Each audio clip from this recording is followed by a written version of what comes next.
한처음. 천지가 창조되기 전부터 말씀이 계셨다. 말씀은 하느님과 함께 계셨고 하느님과 똑같은 분이셨다. 모든 것은 말씀을 통하여 생겨났고 그에게서 생명을 얻었으며 그 생명은 사람들의 빛이었다. 그 빛이 어둠 속에서 비치고 있다. 그러나 어둠이 빛을 이겨본 적이 없다. 말씀이 사람이 되셔서 우리와 함께 계셨는데 우리는 그분의 영광을 보았다. 그것은 외아들이 아버지에게서 받은 영광이었다. 그분에게는 은총과 진리가 충만하였다. 개인과 공동체 신앙의 근본인 렉시오 디비나. 이번 시간에는 렉시오 디비나를 어떻게 수행할 것인지를 구체적으로 설명하겠습니다. 공부에 왕도가 없다고 했듯이 렉시오 디비나 역시 왕도가 있을 리 없습니다. 자주 말씀을 만나고 그리고 말씀 속에서 묵상에 잠기고 그러면서 말씀 속에서 발견하는 하느님의 메시지를 실천하면 됩니다. 하지만 수행과 체험을 통해 다듬어진 효과적인 길이 있다면 지금 소개하는 영적인 4단계입니다. 이 영적 4단계를 거치면서 하느님의 말씀을 문자로서가 아니라 살아있는 생생한 말씀으로 듣게 되고 내 자신 안에서 육화돼 내 삶에 변화를 가져올 수 있게 되는 것입니다. 영적 4단계는 영독과 관찰, 묵상과 응답, 나눔과 실천, 그리고 관조와 일치입니다. 이 4단계를 공동체에서 수행하는 방법에 대해 좀 더 상세하게 살펴보겠습니다. 3단계, 나눔과 실천. 이 단계는 주님께서 무엇을 원하시는가를 살펴보는 단계입니다. 3단계 첫째. 세 번째 독서자는 역시 성경 본문을 소리내어 천천히 한 번 읽습니다. 3단계 둘째. 그리고 나머지 사람은 하나님은 내가 어떻게 살기를 원하시는가? 나는 무엇을 위해 살기를 원하는가? 진정 의미 있는 삶이란 내게 있어 어떤 것인가?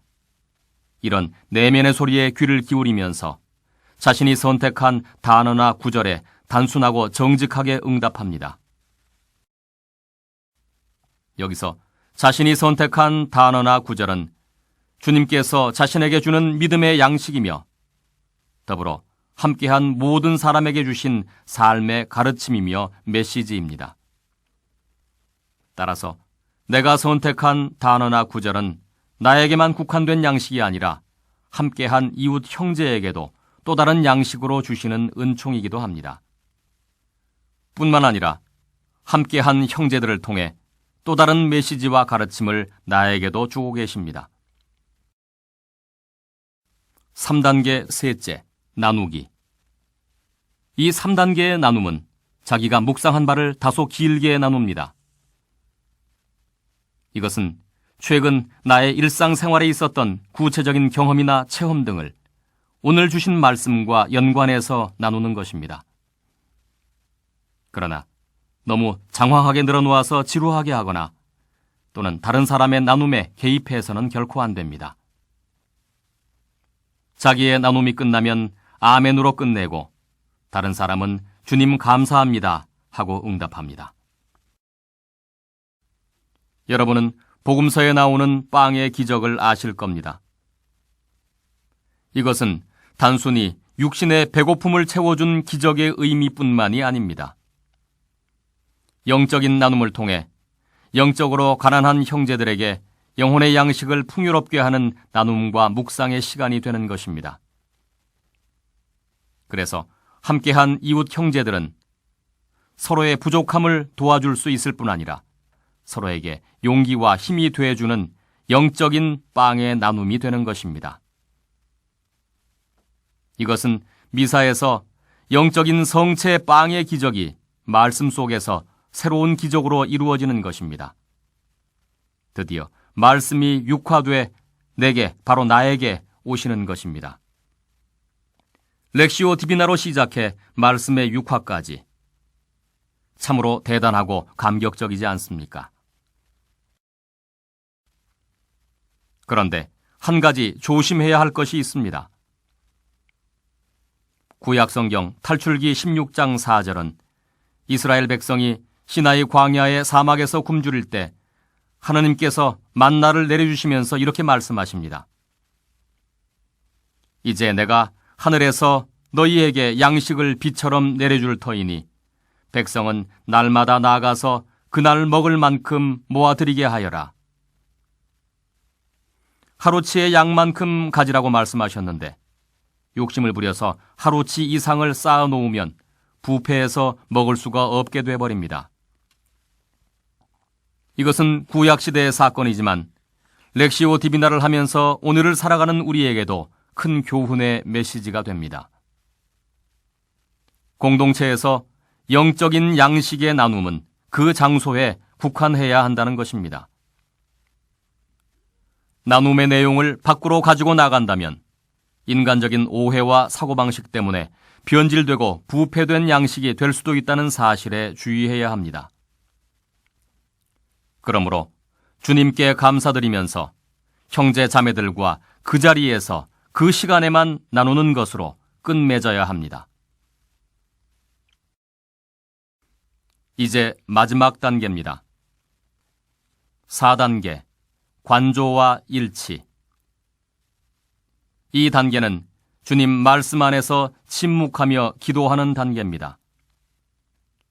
관조의 라틴어 컨템플라시오는 몸과 마음이 주님과 일치하여 하느님의 품 안에 머무는 것인데, 여기서는 앞에 3단계를 거치면서 주님께서 주신 말씀과 메시지의 양식을 마음 안에 조용히 간직하면서, 그리고 내적인 마음의 평화가 이루어지는 가운데 홀로 침묵의 시간을 계속해서 가지는 것을 말합니다.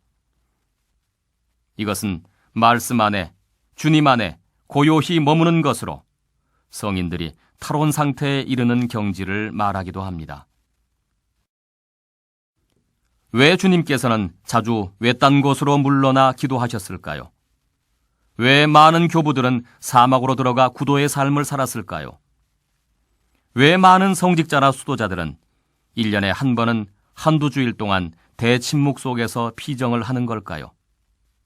그것은 침묵 속에서 자기 반성과 성찰을 통해 영적 성장이 이루어지기 때문입니다. 관조는 말씀과 그 가르침을 통해 성경 각 페이지 안에서 말씀하고 계시는 그분만을 바라보는 것입니다. 관조는 내 기도의 최종적인 대상인 주님이신 그리스도 앞에서 흠숭과 찬미 그리고 침묵 기도를 하는 것입니다. 마치 성모님처럼 말입니다.